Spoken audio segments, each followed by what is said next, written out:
Hello friends, welcome to நல்லா vlogs. இன்றைக்கி நம்ம வீடியோவில் என்ன பார்க்க போகிறோம் அப்படின்னா, ஒரு சூப்பரான ஹிடன் ஜெம் டெம்பிள் தான் பார்க்க போகிறோம்.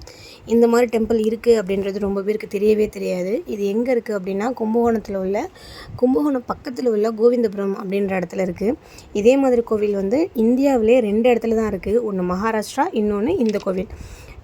இது ரொம்ப பேருக்கு தெரியாது. கண்டிப்பாக இந்த வீடியோ பார்த்துட்டு நீங்கள் இந்த கோயிலை போய் பார்க்கணுன்னு நினச்சிங்கன்னா போய் பாருங்கள். அவ்வளோ அழகாக இருக்கும். இந்த கோவில் பேர் என்னென்னா ஸ்ரீ விட்டல் ருக்மணி சமஸ்தானம். அங்கே உள்ள கிருஷ்ணனும் ராதையும் வந்து அவ்வளோ அழகாக, அவ்வளோ அலங்காரத்தோடு ரொம்பவே அமைதியாக நம்ம உள்ளே போயிட்டு நம்ம சாமி கும்பிட்டு வரலாம். ஆனால் நாட் அலவுட் அங்கே கேமரா, இல்லைனா கண்டிப்பாக நான் எடுத்திருப்பேன். உள்ளே உள்ள ஸ்ட்ரக்சர்லாம் ரொம்பவே அழகாக இருந்துச்சு. அப்புறம் பாடசாலை இருக்குது. அப்படியே கோயிலுக்குள்ளேயே கொஞ்சம் தள்ளி போனோம் அப்படின்னா அங்கே கோசலம் வச்சு நடத்துகிறாங்க. அதில் ஆயிரக்கணக்கான மாடுகள் வச்சு மெயின்டைன் பண்ணுறாங்க. அந்த இடமுமே ரொம்ப நீட்டாக, ரொம்ப சுகாதாரமாக இருந்துச்சு.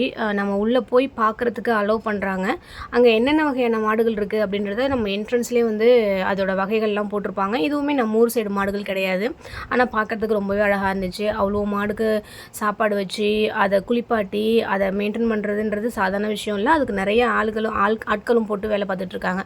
இதில் இன்னொன்று என்னென்னா, நம்ம உள்ளே போய் பார்த்துட்டு வெளில வரோம் அப்படின்னாக்கா நம்மள்ட்ட வந்து அவங்க டொனேஷன் கேட்குறாங்க. உங்களால் முடிஞ்சதை நீங்கள் கொடுங்க, இந்த மாடுகளை பராமரிக்கிறதுக்கு, இங்கே பார்க்குற வேலை பார்க்குறவங்களுக்கு கொடுக்குறதுக்கு உங்களால் முடிஞ்சதை நீங்கள் ஏதாவது கொடுத்துட்டு போங்க அப்படின்ற மாதிரி அவங்க கேட்குறாங்க.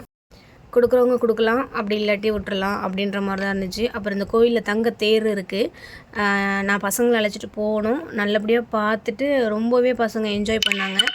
இந்த கோசலத்துக்குள்ளே போன உடனே அவ்வளோ சவுண்டு, இந்த மாடு எல்லாம் ஒன்றா கோரஸாக கத்துற சவுண்டு வந்து ரொம்பவே நல்லா இருந்துச்சு கேட்குறதுக்கு. அது ஒரு என்னடா இப்படி சவுண்டு இப்படி இருக்கே அப்படின்ற மாதிரி இல்லை, அந்த சவுண்டு உண்மையிலே நல்லா இருந்துச்சு. எல்லாம் ஒன்றா சேர்ந்து கத்துறது.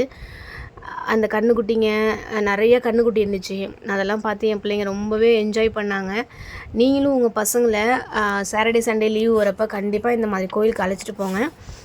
இது வந்து ரொம்ப பேருக்கு உண்மையிலே தெரியுமா தெரியாதான்றது தெரியல. இந்த வீடியோ பார்த்தீங்க அப்படின்னா உங்கள் பசங்களை அழைச்சிட்டு போய் கண்டிப்பாக நீங்களே என்ஜாய் பண்ணுங்கள். இந்த வீடியோ பிடிச்சிருக்குன்னு நினைக்கிறேன். ப்ளீஸ் சப்ஸ்கிரைப் பண்ணுங்கள்.